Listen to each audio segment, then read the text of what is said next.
Alright guys, today we're talking about the shell method. Now the shell method really gets at when we want to revolve around the y-axis. So if I ever want to revolve some sort of function around the y-axis, something like this, what we're going to end up getting is we're going to take this representative rectangle and revolve it all the way around this way. So you want to try to envision what that would look like. If we were to take this rectangle, it's going to be hard to draw on here, and revolve it all the way around this axis right down here, what we end up getting. Now, it's kind of hard to think about because of the fact that you have to take a two-dimensional picture and turn it into a three-dimensional picture. And as I mentioned earlier, some people are going to be really good at this and be able to tell me exactly what it looks like right away, and others it's going to take a little bit more time. You probably want to go to this site down here and play with this applet a little bit, because that will kind of help you see what you're looking at. But what we have here is really just, it looks like a toilet paper tube, really. Once you revolve it around here, think about this. We're taking a little piece and we're revolving all the way around. It ends up looking like a toilet paper tube. I remember some students calling it a Mario tube. Ends up being hollow in the middle. The overall shape of this graph here would end up looking kind of like a maybe a volcano, maybe. I mean, they would have this little part in the middle would be cut out, so there wouldn't be anything here until -1. Maybe a bundt cake, you know what that looks like, but it would have kind of a sharp corner here in the middle and sharp on the edge, so very straight up and down on the very outside of it, curved on the top, flat on the bottom. So bundt cake is pretty darn good approximation of what it is. Now, as far as the calculus goes, we really need to figure out what the area, or really volume, of this rectangle makes when we revolve it around the y-axis.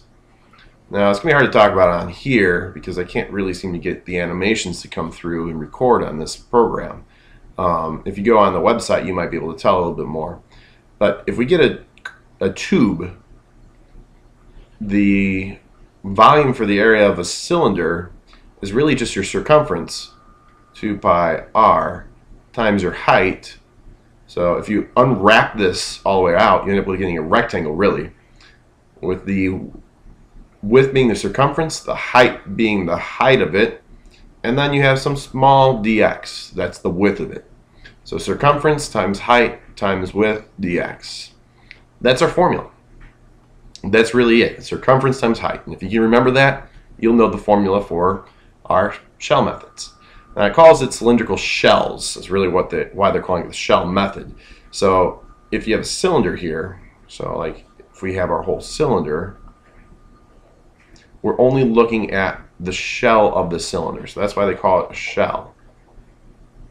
So we get all the way around the outside of it, but we don't have any of the inside of our shell, if that makes some sense.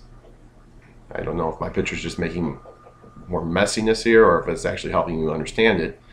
But we should have our cylinder here in the end, and it should end up being hollow in the middle, and it's going to have a very small width, our dx. So anyway, as far as the calculus goes, we've got a 2 pi, which is a constant. You can pull that out. And you've got a height. Now, there could be more than one function. You could have you could be looking at just this area here.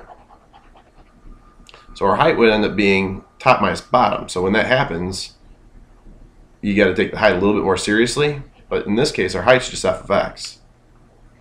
It might end up being f of x minus g of x. Oh, we have to, sorry, that's our height. I'm missing r though. So 2 pi r. Now, r is sometimes the trickiest part. R is going to be the distance from your axis here to your function. So it's either going to be x minus the axis or the axis minus x, whichever one would give you a positive number. This number wants to be positive. You could put an absolute value on them, but I think that's more complicated. You just want to make sure that your answer comes out to be a positive. So generally it's x minus the axis, unless your x is on the left side. and then we got to multiply this by height, which is f of x, and then we have our dx. So our height sometimes is a little bit more complicated. It might be f of x minus g of x, kind of like we're doing the area between two curves, or it might have to be broken up into two parts because f of x minus g of x, they switch. But that's our main thing. Circumference, 2 pi, radius times height, dx. All right, let's see a problem here.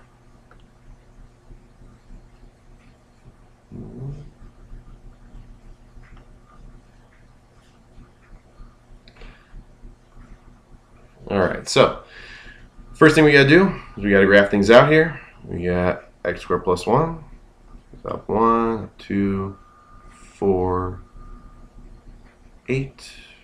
We want everything to be nice and symmetric. 2,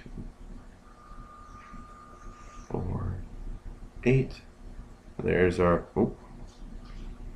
parabola, as best I can draw it on here. And I'm not giving you anything much else here. I've got 0. I got 0, and I've got 3. All right, so we're looking for this area here, and we've got our rectangle, and we want to revolve it around the y-axis. So be careful about what axis you want to revolve it about. So now that we've got our formula, and our formula is circumference, 2 pi r. So our r is always our x minus your axis. Now x is just x. People have a little bit of a hard time wrapping their minds around that. So our radius changes from 0 to 3. Well, what's the only thing that changes from 0 to 3? That's x. So it's x minus our axis, and our axis is 0, times our height. And our height is just our f of x in general. It's the height of this rectangle right here. So the height's top minus bottom. So it's x squared plus 1 minus 0. So if I want to put the bottom on there, I can. Dx. That's really it. You got 2 pi integral, and our bounds in this case, they tell us 0 to 3. 0 to 3, x minus 0 is just x, times x squared plus 1 dx. And then from there, you can plug and check. Let's try one more. Get rid of this little end of it here. All right, this is very similar. We get the same picture, except for the fact that we get a 1 in there.